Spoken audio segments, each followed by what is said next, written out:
আসসালামু আলাইকুম। সিএলটিভি 24 থেকে আমন্ত্রণ জানাচ্ছি আমি তানিশা সুলতানা আফিফা। তারেক রহমানের নির্দেশে বন্যা কবলিত মানুষের পাশে দাঁড়িয়েছি এরশাদ উল্লাহ। চট্টগ্রাম মহানগর বিএনপির আহ্বায়ক আলহাজ এরশাদ উল্লাহ বলেছেন, আকস্মিক বন্যায় দেশের উত্তর পূর্বাঞ্চল ও চট্টগ্রামের বিভিন্ন উপজেলার লাখ লাখ মানুষ পানিবন্দী অবস্থায় আছে। মানবেতর জীবনযাপন করতে বাধ্য হচ্ছেন তারা। এরই মধ্যে বন্যায় প্রায় ৩৫ জন মানুষের প্রাণহানি ঘটেছে। ভয়াবহ বন্যায় বিপর্যস্ত হয়ে পড়েছে জনজীবন।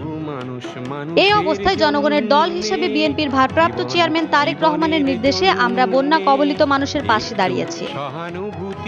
বন্যা কবলিত ফেনী এলাকায় ৩,০০০ মানুষের জন্য খাদ্য সহায়তা প্রদান করেছি। বন্যার কারণে বিএনপির প্রতিষ্ঠা বার্ষিকী ৪ দিনের কর্মসূচি থেকে কমিয়ে শুধু রাঙ্গুনিয়ায় শহীদ জিয়ার কবর জিয়ারত ও দোয়া মাহফিলের কর্মসূচি রেখেছি। সেই সঙ্গে প্রতিষ্ঠা বার্ষিকীর বাতিল করা কর্মসূচির বাজেটের টাকা বন্যা দুর্গতদের দেওয়া হবে। তিনি বৃহস্পতিবার ২৯ আগস্ট বিকালে ফেনী সদর এলাকায় বন্যা দুর্গত বানভাসী মানুষের জন্য চট্টগ্রাম মহানগর বিএনপির ত্রাণ কমিটির পক্ষ থেকে নিয়ে যাওয়া ৩,০০০ মানুষের খাদ্য সামগ্রী ফেনী জেলার ত্রাণ কমিটির সমন্বয়কারী ও ঢাকা মহানগর দক্ষিণ বিএনপির আহ্বায়ক রফিকুল আলম মজনুর হাতে প্রদানকালে এসব কথা বলেন। নির্দেশ দিয়েছেন বন্যাদের পাশে থাকার জন্য, সুতরাং আমরা সেই ওনার আহ্বানে আজকে আমাদের বেগম খালেদা জিয়ার বিশেষ করে নির্বাচনী এলাকায় এসেছি।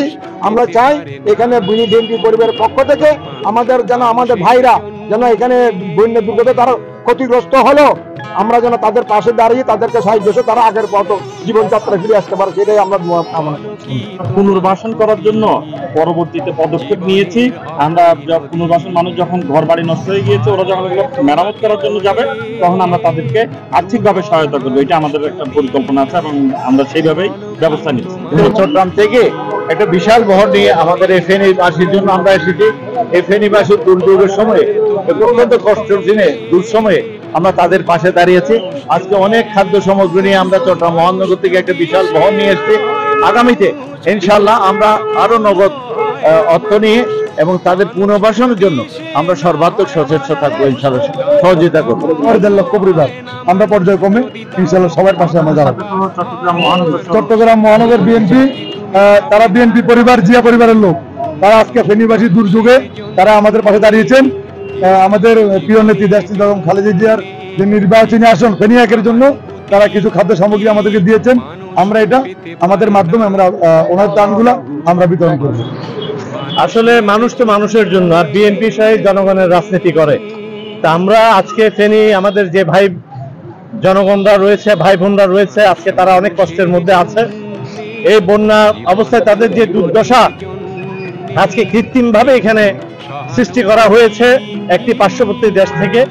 এই জন্য আমরা সারা দেশ থেকে তাদেরকে সহযোগিতার জন্য আমরা ঝাঁপিয়ে পড়েছি। তেমনি ভাবে আজকে চট্টগ্রাম মহানগর বিএনপির পক্ষ থেকে আমরা এখানে এসেছি। এখানে ফেনীবাসীদের যে আমাদের ভাই বোনরা আছে তাদের পাশে আমরা দাঁড়ানোর চেষ্টা করেছি। এখানে আমাদের একটা ক্ষুদ্র প্রয়াস এটাই। তিনি দলমত নির্বিশেষে সবাইকে বন্যা কবলিত মানুষের পাশে দাঁড়ানোর আহ্বান জানান। চট্টগ্রাম মহানগর বিএনপির ত্রাণ কমিটির পক্ষ থেকে নিয়ে যাওয়া খাদ্য ও ত্রাণ সামগ্রী বুঝে নেন বিএনপির যুগ্ম মহাসচিব শহীদ উদ্দিন চৌধুরী অ্যানি ও ফেনীর ত্রাণ কমিটির সমন্বয়কারী রফিকুল আলম মজনু। এ সময় উপস্থিত ছিলেন মহানগর বিএনপির সদস্য সচিব নাজিমুর রহমান ও ত্রাণ কমিটির আহ্বায়ক সৈয়দ আজম উদ্দিন। নাজিমুর রহমান বলেন, ভারত থেকে নেমে আসা পানি প্রবেশ করে ফেনী ও চট্টগ্রাম সহ আশপাশের জেলাগুলোতে ৯ দিন ধরে পানিবন্দী হয়ে আছেন লাখো মানুষ। ভয়াবহ বন্যায় মহা দুর্যোগে পড়েছে ওইসব এলাকার মানুষ। পানিবন্দী মানুষ পর্যাপ্ত খাবার এবং বিশুদ্ধ পানির সংকটে ভুগছে। দেশের এই বিপদের দিনে বিএনপির ভারপ্রাপ্ত চেয়ারম্যান তারেক রহমান নির্দেশ দিয়েছেন অসহায় বন্যা কবলিত মানুষের পাশে দাঁড়ানোর। তারই নির্দেশে এই ত্রাণ সামগ্রী দেওয়া হলো। বিএনপি গণমানুষের দল, মানুষের বিপদে বিএনপি সবসময় এগিয়ে আসে। এ সময় আরো উপস্থিত ছিলেন তার ত্রাণ কমিটির সদস্য হারুন জামান, নিয়াজ মোহাম্মদ খান, কাজী বেলাল উদ্দিন, আর ইউ চৌধুরী শাহিন, আমেদুল আলম চৌধুরী রাসেল, খোরশেদ আলম। পুরনো ইতিহাস ফিরে এলে লজ্জা কি তুমি পাবে না ও বন্ধু।